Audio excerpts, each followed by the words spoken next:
আসসালামু আলাইকুম গাইস, কেমন আছেন আপনারা? সবাই ভালো আছেন? আলহামদুলিল্লাহ, আপনাদের দোয়ায় আমিও ভালো আছি। আমরা থাইর কোবলা করছিলাম গ্রিলের, তাই 1/2 ইঞ্চি নিচে থাইর কোবলা দিছি, 1/2 ইঞ্চি উপর একটা বিট দিব। এখানে আপনাদেরকে দেখাবো কী জন্য দিব, কি উপকার হবে সেটা দেখতে পারবেন।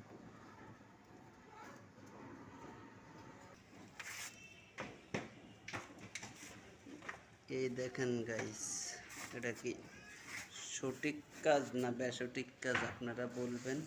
আমার কাজটা কি ভুল হয়েছে? গ্রিলের বিডের ইয়েতে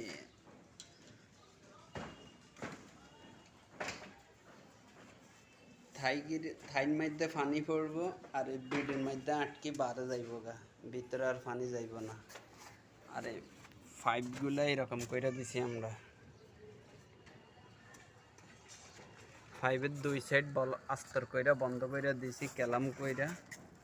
এটা কি ঠিক আছে কিনা কাজটা আপনারা বলবেন।